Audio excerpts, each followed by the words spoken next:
வணக்கம்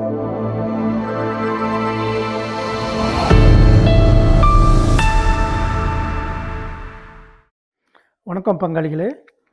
நான் உங்களை ஏன் பங்காளின்னு கூப்பிடுறது ஆச்சரியமாகவும் வினோதமாகவும் புரியாமல் இருக்கும். நான் ஏன் உங்களை பங்காளிகளாக நினைக்கிறேங்கிறத நான் பின்னாடி இந்த காணொலியில் பின்னாடி விளக்கமாக சொல்கிறேன். முதல்ல நான் அறிமுகம் செஞ்சுக்கிறேன். என்னோடய பேர் சிவகுமார். நான் பிறந்து வளர்ந்தது தமிழ்நாட்டில் இருக்கிற சேலம் மாவட்டம். ஏன் தமிழ்நாடுன்னு சொல்கிறேன்னா, சேலம் அப்படிங்கிற ஊர் வந்து அமெரிக்காவில் 7-8 இருக்குது. அப்புறம் 3 மதத்துங்களுக்கும் முக்கியமாக கருதுகிற ஜெருசலேம் அப்படின்னு சேலம் தான் முடியுது. அதை வந்து சேலம்னு சில பேர் சுருக்கி சொல்லுவாங்க. சேலம் பொதுவாகவே ஒரு லோ ப்ரொஃபைல், தன்னடக்கத்தோடு இருக்கிற ஒரு மாவட்டம். நிறைய பெருமைகள் இருந்தாலும், உதாரணமாக இந்தியாவிலே முதல் மாவட்டம் சேலம் மாவட்டம் தான். மற்ற சில இது இருந்தாலும் பெருசாக பந்தா பண்ணாத ஒரு ஊராக நான் நினைக்கிறேன். அந்த ஊர்லேருந்து வந்த நானும் அப்படி தான் பெருசாக நான் பந்தா பண்ணாமல் இருப்பேன். இப்போ நான் சொல்கிறதே வந்து பந்தா பண்ணுற மாதிரி தெரியும். ஆனால் உங்களுக்கு உங்களுக்கு வந்து புரியும். என்னுடைய காணொலிலாம் நீங்கள் உங்களுக்கு பிடிச்சி பார்த்தீங்கன்னா. இப்போ நான் வந்து ஏன் இந்த சேனலை நான் உருவாக்கணுங்கிறது 6 வருஷமாக நான் யோசிச்சுட்ருக்கிறேன். 6 வருஷமாக என்னால் முடியலை. மற்ற சில பொறுப்புகளும் கடமை உணர்ச்சிகளும் என்னை இதை பண்ண வைக்கல. நிறைய நேரத்தில் நான் வந்து பர்ஃபெக்டாக பண்ணணும் அப்படின்னு என்ன நானே பண்ணிக்கிட்டு நான் நிறைய தள்ளி போட்டிருக்கிறேன். 6 வருஷம் மிகப்பெரிய காலகட்டம் தான். பட் இப்போவாவது இதை பண்ணணும்னு நினைக்கிறேன். ஏன் வந்து நான் பண்ணணும்னு நினைக்கிறேன்னா, எனக்கு வந்து என்னை வளர்த்து ஆளாக்கிய தமிழ்நாட்டிற்கும் தமிழ் மொழிக்கும் நான் நிறையா என்னால் முடிஞ்சதை செய்யணும்னு நினைக்கிறேன். ஆனால் இப்போ இருக்கிற தமிழ்நாட்டு அரசியல், சமூகம், பொருளாதாரம் எல்லாம் ரொம்ப கேவலமாக இருக்குது. அதுக்கு நான் எதாவது பண்ணணும்னு நினைக்கிறேன். அதை நான் மாற்றணும்னு நினைக்கிறேன். இழந்த பெருமைகளை மீட்கணும்னு நினைக்கிறேன். அதுக்கு அப்புறம் நிறைய பேருக்கு சில கோணங்கள், சில பார்வைகள் புரியாமல் இருக்குது. எனக்கு வந்து ஒரு திறமை இருக்குதுன்னு நான் நம்புகிறேன். பல திறமைகள் இருக்குது. அதில் ஒரு திறமை வந்து யூனிக். நாம் வந்து பொதுவாக தமிழர்கள் எல்லாருமே ஒவ்வொருத்தங்களும் தனித்துவம் மிக்கவர்கள் அப்படின்னு நான் நம்புகிறேன். ஒவ்வொருத்தங்களும் வித்தியாசமான ஆளுங்க. இப்போ வந்து இந்த பனி விழுறதுல ஸ்னோவில் வந்து ஒரு ஸ்னோ மாதிரி இன்னொரு ஸ்னோ இருக்காது அப்படிங்கிற மாதிரி சொல்லுவாங்க. அந்த மாதிரி தமிழர்கள் வந்து ஒரு தமிழர் இன்னொரு தமிழர் மாதிரி இருக்க மாட்டாங்க. டோட்டலாக டிஃப்ரெண்ட்டாக வித்தியாசமாக இருப்பாங்க. நான் நம்புகிறேன் என்னுடைய அனுபவத்தில். இப்போ நான் எப்படிப்பட்டவன்னா, இந்த காணொலிக்கு சம்மந்தப்பட்டதுன்னு பேசுனீங்கன்னா, நான் எதையுமே வந்து புதுவித ஒரு கோணத்தில் பார்ப்பேன். யாரும் பார்க்காத சில கோணங்களில் பார்ப்பேன். பல இன்ஃபர்மேஷனை சேர்த்து வச்சு ஒரு புது ஒரு உரு கொடுப்பேன். அதுக்கு ஒரு புது உண்மையை கண்டுபிடிப்பேன். இவங்க இப்படி பண்ணாங்க, அப்படி பண்ணால் இப்படி நடந்திருக்கும், இப்படி வரும், அப்புறம் இந்த விஷயங்கள் வந்து இப்படி தான் இருக்கணும், ஏன் இப்படிலாம் இருக்கக்கூடாது, பலவித ஆங்கிளை வச்சு இந்த காரணத்தில் இப்படிலாம் இருக்கக்கூடாது. ஏறக்குறைய அரசியல் விமர்சகர்கள் அவங்களுக்கு கிடைச்ச இன்ஃபர்மேஷனு, கிடைச்ச செய்திகள், வதந்திகள், பொருளிகள் எல்லாத்தையும் இது பண்ணி சில இதெல்லாம் ஒதுக்கி களை எடுக்கிற மாதிரி எடுத்து ஒரு உண்மையை கொண்டு வந்து அவங்களுக்கு சம்மந்தப்பட்டதா, அவங்களுடைய அனுகூலமான, அவங்களுக்கு வசதியான பார்வையிலையும் கோணத்திலையும் அதை வந்து கொடுக்குறாங்க. ஆனால் எனக்கு வந்து அதே மாதிரி சில இதெல்லாம் இருக்குது. எனக்கு வந்து யாரும் எந்த ஒரு அரசியல் பின்புலமும் இல்லை. எனக்கு கிடைத்ததெல்லாம் சில சேனல்களும் சில பத்திரிகைகளும் தான். நான் சின்ன வயசுலேருந்தே ஆனந்த விகடன், குமுதம் இதெல்லாம் விரும்பி படித்தவன். துக்ளக் வந்து என்னோடய அப்பா வந்து ஆரம்ப காலத்துலேருந்தே வாங்கி படிச்சுட்ருக்கிறாரு. நான் இன்னும் அமெரிக்காவில் வந்து துக்ளக் ஆன்லைனில் படிச்சுட்ருக்கிறேன். இது எல்லாமே நான் வந்து ஏற்றுக்குவேன்னு சொல்ல மாட்டேன். துக்ளக்கில் வர சில விஷயங்கள் எனக்கு வந்து பிடிக்காது. ஆனாலும் துக்ளக் வந்து நிறையா உண்மைகளை சொல்லுதுன்னு நான் நம்புகிறேன். ஆனந்த விகடன் வந்து அதை பற்றி பேசுவோம். ஆனந்த விகடனை கழுவி தான் ஊற்ற போகிறேன் இப்போ இருக்கிற நிலைமைக்கு. அப்புறம் குமுதம் நான் படிக்கிறதே இல்லை. அது வெகு காலத்துக்கு முன்னாடி நான் விட்டுட்டேன். அப்புறம் வேறு என்ன பார்ப்பேன்னா, வேறு எதுவும் யூடியூப் தான் நிறையா பார்க்குறேன். எனக்கு பிடித்த எல்லோரும் மாதிரியும் எனக்கு பிடித்த இது மட்டும் இப்போ வியூவை கொடுக்குறவங்கள மட்டும், பிடிக்காத வியூவை கொடுக்குறவங்களையும் சில சமயம் கேட்பேன். ஆனால் அவங்க சொல்கிறதுல இருக்கிற பொய்கள் சில இதெல்லாம் நம்ம வந்து அதை பற்றி விளக்கமாக பேசுவோம். இப்போ வந்து இதுதான் என்னுடைய பேக்ரவுண்டு. நான் ஒரு துக்ளக் வாசகன். அப்புறம் நான் ஒரு இந்து. நான் வந்து மேல் சாதியும் இல்லை, நான் ஒடுக்கப்பட்ட சாதியும் சேர்ந்தவன் இல்லை. அதுக்கு நடுவில் இருக்கிற ஒரு மிகவும் பிற்படுத்தப்பட்ட வகுப்பை சேர்ந்தவன். அப்புறம் நான் வந்து ஒரு பணக்காரனாகவும் நான் காட்டிக்க மாட்டேன், நான் ஒரு ஏழையாகவும் காட்டிக்க மாட்டேன். நான் ஒரு மென்பொருளாளனா 25 வருஷமாக நான் வேலை செஞ்சிட்ருக்கிறேன். ஆனால் நான் ஒரு பணக்காரனாக இருக்கலாம், வாழ்ந்துருக்கலாம். ஆனால் நான் அப்படி வாழலை. நான் வளர்ந்த விதம் வந்து இந்த உலகத்தில் எவ்வளோ பேர் வந்து கஷ்டப்பட்டுட்டு இருக்கிறாங்க, நீ வந்து சொகுசாக இருக்கலாமா அப்படிங்கிற மாதிரி ஒரு எண்ணம். அப்பப்போ நான் வந்து என்னால் நான் செலவு செஞ்சுக்குவேன் எனக்காக. ஆனால் நிறையா வந்து நான் முடிஞ்ச வரைக்கும் ஒரு சிக்கனமான ஒரு வாழ்க்கை வாழ்ந்துட்டுருக்கிறேன். முடிஞ்ச வரைக்கும் கடன் வாங்காமல் ஒரு வாழ்க்கை. ஸோ எனக்கு வந்து ஏழைகளோட கஷ்டமும் தெரியும், பணக்காரங்களுடைய பார்வையும் தெரியும். நான் வந்து ஒரு கம்யூனிஸ்டோடைய பார்வையிலையும் பார்ப்பேன், சோசியலிஸ்ட் அதாவது இடம் வளம் ரெண்டுக்கும் இல்லாத ஒரு பார்வையும் பார்ப்பேன். யாருக்கும் தெரியாத ஒரு சில ஆங்கிள்லேயும் நான் சில விஷயங்களை பார்ப்பேன். இது அதை பற்றி நம்ம விளக்கமாக ஒன்று ஒன்றா நான் சொல்கிறேன். எது வந்து பொது நலன், எனக்கு வந்து நான் எந்த அரசியல் கட்சியும் சேரல இது வரைக்கும், இனிமேலும் சேர மாட்டேன். ஏன்னா எந்த புத்தில் எந்த பாம்போ, நம்ம ஒரு அரசியல் கட்சியில் சேர்ந்துடலாம், ஆனால் எதிர்காலத்தில் வந்து அவங்க என்ன நம்ம பண்ண போகிறாங்கன்னு தெரியாது. அவங்களுக்குலாம் சப்பை கட்டிட்டுலாம் இருக்க முடியாது. அதனால் நான் சேரல. அந்த முடிவு நல்ல முடிவுன்னு நினைக்கிறேன். ஸோ நான் வந்து என்னோடய இந்த மாதிரி அப்புறம் எனக்கு எந்த தேவையும் இல்லை, எனக்கு எந்த ஒரு அவசியமும் இல்லாதனால என்னோடய பார்வையும் என்னுடைய புரிதல்களும் என்னுடைய கருத்துக்களும் முடிந்த வரைக்கும் நடுநிலைமையாக இருக்கும். எனக்கெல்லாம் தேவை 2 தான். எதெல்லாம் வந்து தமிழ் மொழிக்கும் தமிழ்நாட்டிற்கும் நல்லதாக இருக்குதோ அந்த ஆங்கிளில் தான் நான் பார்ப்பேன். அதை மட்டும் தான் சொல்லுவேன். எனக்கு எந்த தேவையும் இல்லை. அதனால் என்னுடைய கருத்துக்கள் வந்து யாருக்கும் சப்பக்கட்டு கட்டுறதோ மழுப்புற மாதிரியோ இருக்காது. எல்லாம் ஸ்ட்ரெயிட் ஃபார்வர்டாக தான் பேச போகிறேன். இதை நான் ஏன் பண்ணுறேன்னா, நான் வந்து இப்போ இருக்கிற அரசியல் கட்சிகளும் இல்லை பத்திரிகைகளும் இந்த வேலை செய்யணும். நான் ஏன் இதெல்லாம் செய்யணும்? நான் ஒரு மென்பொறியாளர். நான் ஏன் என்னுடைய கருத்துக்களை எல்லாம் வந்து இவ்வளோ கஷ்டப்பட்டு 6 வருஷமாக நான் இந்த சேனலை உருவாக்கணும்னு நான் யோசிச்சுட்ருக்கிறேன். பலவித காரணத்தினால நான் பண்ண முடியல. ஒரு காரணம் என்னென்னா, நான் வந்து பண்ணுறதெல்லாம் ரொம்ப பர்ஃபெக்டாக இருக்கணும் அப்படிங்கிற மாதிரி தான் நினச்சி நான் நிறைய தள்ளி போட்டுட்ருக்கிறேன். இப்போ கூட பர்ஃபெக்டாக வந்திருக்கான்னு தெரியாது, ஆனால் நான் இறங்கிட்டேன். சரிங்க. இப்போ வந்து இந்த சேனலோடைய நோக்கம் வந்து தமிழும் தமிழ்நாடும் நல்லா இருக்கணும். என்னுடைய பார்வை நிறைய பேர் வந்து சொல்ல மாட்டேங்கிறாங்க. அது யாராக வேணால் இருக்கலாம். அந்த ஆங்கிளில் ஏன் பார்க்க மாட்டேங்கிறாங்கன்னு தெரில, அந்த ஆங்கிளில் ஏன் செய்ய மாட்டேங்கிறாங்கன்னு தெரில. எனக்கு ரொம்ப தவிப்பாக இருக்குது. இந்த விஷயத்தை நான் சொல்லியே ஆகணும்னு நினைக்கிறேன். இந்தந்த விஷயங்கள் எல்லாருமே வந்து அறிவு இல்லையா, இல்லை அவங்களுக்கு இன்ஃபர்மேஷன் கிடைக்கலையா என்னன்னு தெரில, இல்லை அவங்க வந்து நயவஞ்சகர்களா, அது அவங்களுடைய சாதகமான விஷயங்களை மட்டும் சொல்லிட்டு சாதகமில்லாத விஷயத்தை மழுப்பிட்டு போயிடறாங்களா, இல்லை பேசாமல் விட்டுறாங்களா, காலம் கடந்துடுச்சு அப்படின்னு செய்கிறாங்களா தெரியல. அதனால் நான் இதை சொல்லியே ஆகணும்னு நிறைய விஷயங்கள் இருக்குது. இது வந்து உங்களுக்கும் தெரியணும்னு நான் ஆசைப்பட்றேன். உங்களுக்கு தெரிஞ்சுதுன்னா நீங்கள் உங்களோட பார்வை வந்து வேறு மாதிரி இருக்கும். இது உங்களுக்கு உதவியாக இருக்கும், நீங்கள் வந்து உங்கள் வாழ்க்கை நடத்துறதுக்கு. அப்படிங்கிறது என்னுடைய நம்பிக்கை.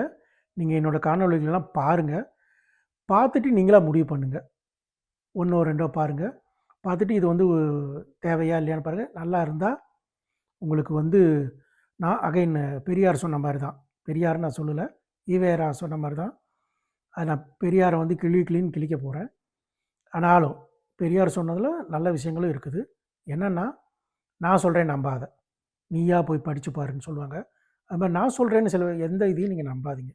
உங்களுக்குன்னு சில அறிவு இருக்குது, உங்களுக்கு சில அனுபவங்கள் இருக்குது. அதையும் இதையும் பொருத்தி பார்த்து நான் சொல்கிறது சரியானு பாருங்கள். திரும்பவும் சொல்கிறேன், எனக்கு எந்த தேவையும் இல்லாதனால நான் ஏன் மெனக்கெட்டு இதெல்லாம் பண்ணணும்? யாரும் இதை பண்ணல. எனக்கு என்னோடக்குன்னு எவ்வளோ வேலை இருக்குது, நான் எனக்கு எவ்வளோ யோசனைகள்லாம் இருக்குது. அதெல்லாம் நான் வந்து ஒரு மென்பொருள் அப்ளிகேஷன்லாம் பண்ணலாம். அதை விட்டு இதை நான் ஏன் பண்ணுறேன்னா, இது ரொம்ப முக்கியம் நான் நினைக்கிறேன். இப்போ வந்து 3ஆம் கோணம்ங்கிறது நீங்கள் பார்த்தீங்கன்னா, என்னுடைய சிம்பிள், சேனலோட சிம்பிள் வந்து தமிழ் 3 நம்பர், அப்புறம் கோணத்துக்கு தீட்டா. கோணத்தை வந்து அப்படி தான் குறிப்பிடுவாங்க. இது லத்தீனோ இல்லை கிரீக்கோட வேர்டு தீட்டா, டி அப்படிங்கிறது தீட்டா அப்படின்னு சொல்கிறாங்க அந்த காலத்தில். ஓகே, இப்போ ஏன் பங்காளிங்கிறதுக்கு நான் விளக்கமாக சொல்கிறேன். முதல்ல வந்து பங்காளிங்கள் உங்களுக்கு சொந்தக்காரனாக இருப்போம்னு நினைப்பீங்க. எப்படி நம்மளுக்கு சொந்தக்காரனாக நினைப்பீங்க. அப்புறம் உங்களுடைய சொத்துக்களுக்கு பங்காளியாக இருப்பீங்களோ, அசையா சொத்துக்கள் அந்த மாதிரிலாம் எதுவும் இல்லை. அப்புறம் வந்து ஒருத்தர் வந்து எல்லா இந்தியர்களும் 15 லட்சம் வந்து நான் கொடுக்க முடியும், நான் கொடுக்கலன்னு சொல்ல, கொடுக்க முடியும் அப்படின்னு சொன்னாரே, அந்த 15 லட்சத்தில் வந்து பங்காளியாக நினைப்பீங்க. நான் அந்த மாதிரிலாம் அடுத்தவங்க சொத்துக்கு நான் ஆசைப்பட மாட்டேன். சரி, எப்படி நான் உங்களை பங்காளின்னு சொல்கிறேன்னா, எனக்கு வந்து நான் அனுபவிச்சுட்டு இருக்கிறது 2 சொத்துக்கள். அது உங்கள் எல்லாருக்குமே சொந்தம், நம்ம எல்லாருக்குமே சொந்தம். என்னென்னா, தமிழ்நாட்டில் இருக்கிற வளங்களும் தமிழ் மொழியும். இந்த 2மே இப்போ வந்து நம்மக்கிட்ட நம்மளுடைய முன்னோர்களை விட்டுட்டு போயிருக்கிறாங்க. ஆனால் தமிழ்நாட்டில் இருக்கிற வளங்களை சூறையாடிட்டு இருக்கிறாங்க. சொந்த மண்ணை சேர்ந்தவங்களும் மற்ற மாநிலத்தவர்களும் சூறையாடிட்டு இருக்கிறாங்க. அதை வந்து நான் தடுத்து அடுத்த தலைமுறைக்கு வழியாக விட்டுட்டு போகணும்னு நினைக்கிறேன். அது மாதிரி தமிழ் மொழிங்கிறது கொஞ்சம் கொஞ்சமாக அழிஞ்சிக்கிட்டு இருக்குதான் நான் நம்புகிறேன். இல்லை அழியாமல் இருந்தால் கூட வளரல. தமிழ் மொழியை வந்து அதோடைய அனுபவங்கள் அது கொடுக்குற கருத்துக்கள் வந்து உலகத்தில் எல்லாருக்கும் போகணும்னு நான் நினைக்கிறேன். நானே நிறையா படிக்கணும். நான் படிக்கலை, நானே நிறையா படிக்கணும். இப்படி சொல்கிறது மூலமாக தான் நான் எதாவது செய்யணும்னு ஆசைப்பட்றேன். அந்த தமிழ் மொழிக்காகவும் தமிழ்நாட்டுக்காகவும் அந்த 2 சொத்துக்களை வந்து நம்ம அனுபவிச்சது மட்டும் போதாது, நம்ம அடுத்த தலைமுறைகளுக்கும் விட்டுட்டு போகணும். ஸோ அந்த வகையில் நீங்கள் எனக்கு பங்காளி. நான் தமிழில் தான் இந்த சேனலில் பேச போகிறேன். நான் ஆங்கிலத்தில் பேசுகிற மாதிரி தேவை வந்துச்சுன்னா வேற ஒரு சேனலில் பேசுவேன். அதனால் நீங்கள் வந்து சொந்தங்கள் இந்த இந்த என்னுடைய பங்காளிங்க வந்து தமிழர்கள் யார் நினச்சிட்டு இருக்கிறாங்களோ அவங்க, தமிழ்நாடு நல்லா இருக்கணும், தமிழ் மொழி வளரணும்னு நினைக்கிற எல்லாருமே தமிழர்கள். இதை வந்து நம்ம அனுபவிக்கிறது மட்டும் இல்லை, ஒரு சொத்துன்னா நம்ம எல்லாருமே நினைக்கிறோம் இது ஒரு அனுபவிக்கிறதுன்ட்டு. ஆனால் நான் அப்படி நினைக்கல. சொத்துங்கிறது கட்டி காக்க வேண்டிய ஒரு பொறுப்பு. எனக்கு கேட்டால் தலைவலி. சரிங்களா? அனுபவிக்கணும்னு நினைக்கிறவங்க அப்படி நினச்சிக்கங்க. ஆனால் நான் அதையும் கடந்து நினைக்கிறேன். இது என்னுடைய பொறுப்பு, கடமை. கட்டி காத்து அடுத்த தலைமுறைகளுக்கு வழியாக விட்டுட்டு போகணும்னு நினைக்கிறேன். அதற்காக தான் இந்த சேனல். என்னை பற்றின இன்னொரு விஷயம் என்னென்னா, நான் பொதுவாக 2 பக்கமும் பேசுவேன். நான் வந்து கல்லூரியில் படிச்சுட்டு இருக்கிறப்பலாம் எல்லாரும் சொல்லுவாங்க, ஒரு விஷயத்த பேசிகிட்டு இருக்கிறப்ப நான் ஒரு பக்கம், அதுக்கு எல்லாருமே ஒரு பக்கம் பேசிட்டு இருக்கிறேன், எனக்கு அதுக்கு எதிர்நிலை எடுப்பேன். அதுக்கான பாயிண்ட் எல்லாம் அடுக்குவேன். அடுக்கி முடிச்ச உடனே எல்லாரும் ஆமாம் இவன் சொல்கிற சரிதான் அப்படின்னு என் பக்கம் வந்தாங்கன்னா நான் ஆப்போசிட் சைடு போவேன். எனக்கு வந்து அந்த ஒரு குணம் இருந்துச்சு. அது ஒரு அறியா பருவம். இப்போ வந்து அந்த குணம் எப்படி எனக்கு உதவுதுன்னா, என்னால் 2 பக்கமும் பார்க்க முடியுது. 2 பக்கமும் பார்த்து ஒரு முடிவு எடுக்க முடியுது. அந்த முடிவு எடுக்கிறப்ப என்னுடைய நோக்கமெல்லாம் தமிழுக்கும் தமிழ்நாட்டிற்கும் எந்த வகையில் அந்த முடிவு உபயோகமாக இருக்கும். ஃபார் எக்ஸாம்பிள், நான் வந்து இந்தியை வந்து எதிர்க்கிறேன். சரிங்களா? நான் வந்து வலதுசாரி சிந்தனை நிறையா எனக்கு இருக்குது. ஏன்னா இப்போதைக்கு தமிழ்நாட்டுக்கு ஒத்து வர்றது வலதுசாரி சிந்தனை. இடதுசாரி சிந்தனைகள் ஒத்து வராதுன்னு நான் நம்புகிறேன். ஆனால் இந்தியை எதிர்க்கிறேன். இந்த மாதிரி கேஸ் பை கேஸ் நான் வந்து ஒரு பக்கமாக இருக்க மாட்டேன். நான் வந்து பிஜேபியை வந்து மோடியை வந்து பாராட்டி பேசுவேன், நான் சொல்லுவேன். ஆனால் அதே நேரத்தில் பிஜேபியும் அவங்க பண்ணுற சில விஷயங்கள் நான் எதிர்ப்பேன். இது வந்து எனக்கு ஒரு நல்ல இது. எந்த கட்சியும் சேராமல் இருக்கிறது. அவங்க எடுக்கிற முடிவுக்கு நான் வந்து சப்பக்கட்டு கட்டணும்னு அவசியம் இல்லை. சரிங்களா? ஸோ திரும்பவும் சொல்கிறேன், கேஸ் பை கேஸ் நான் வந்து முடிவெடுப்பேன். நீங்கள் கேட்கலாம், அது எப்படி ஒருத்தன் வந்து ஒரு விஷயத்தில் ஒரு பக்கமாகவும் இன்னொரு விஷயத்தில் ஆப்போசிட்டாகவும் எடுப்பேன் அப்படின்னு நீங்கள் கேட்கலாம். நான் திரும்பவும் சொல்கிறேன், என்னுடைய குறிக்கோள் எல்லாமே தமிழும் தமிழ்நாடும் நல்லா இருக்கணும். அதற்கு வந்து நான் வந்து அதுக்கு சார்பாக தான் நான் பேசுவேன். என்னுடைய வாதங்கள்லாம் தான் அதுக்காக தான் இருக்கும். அது எப்படி நீ அப்படி எதிர் கருத்துக்களை பக்கம் நிற்ப நீங்கள் கேட்டிங்கன்னா இதுதான் என்னோட பதில். அதாவது நீங்கள் வந்து தேசிய நெடுஞ்சாலையில் போகிறப்போ ஒரு வேகத்தில் போவீங்க. குறுகிய சாலைகளில், நகரத்தில் இருக்கிற சாலைகள், மேடு பள்ளமான சாலைகளில் போகிறப்ப ஒரு வேகத்தில் போவீங்க. ஏன் நீங்கள் மாற்றி போகக்கூடாது? தேசிய நெடுஞ்சாலையில் குறைந்த வேகத்திலையும், நகர குண்டும் குழியுமாக இருக்கிற நகர குறுகலான தெருக்களில் நீங்கள் ஏன் வேகமாகவும் போகக்கூடாது? அப்போ நீங்கள் என்ன பச்சோந்தியா? இல்லை. உங்களுக்கு எது வந்து எந்த நேரத்தில் எதை வந்து எடுக்கணும், என்ன முடிவு எடுக்கணுன்ட்டு உங்களுக்கு தெரியும். இது இங்கே மட்டும் இல்லை, எல்லா விதமான உங்களோட வாழ்க்கையிலையும் நீங்கள் வந்து 2 முடிவுகளை, அதாவது 2 மாறுபட்ட முடிவுகள் எடுப்பீங்க. இடம், வளம் அப்படின்னு 2 கருத்துக்கள் தான் இருக்கணும்னு அவசியம் இல்லை. ஒரு மதம், ஒரு மொழி, ஒரு நாடு, இதற்கு தான் இது பண்ணணும்னு அவசியம் இல்லை. மனிதர்கள் வந்து பலவிதமாக பிரிஞ்சு கிடக்கிறாங்க. அதுக்கு தான் அந்த முடிவு எடுக்கணும்னு அவசியம் இல்லை. நீங்கள் எடுத்துக்காட்டா, இப்போ நான் இருக்கிற அமெரிக்காவில் வந்து ட்ரம்ப் வந்து தற்காலிக வேலை செய்கிறதுக்காக வர்றவங்களுக்கு எதிராக நிறைய இது அவர் பண்ணுவார்.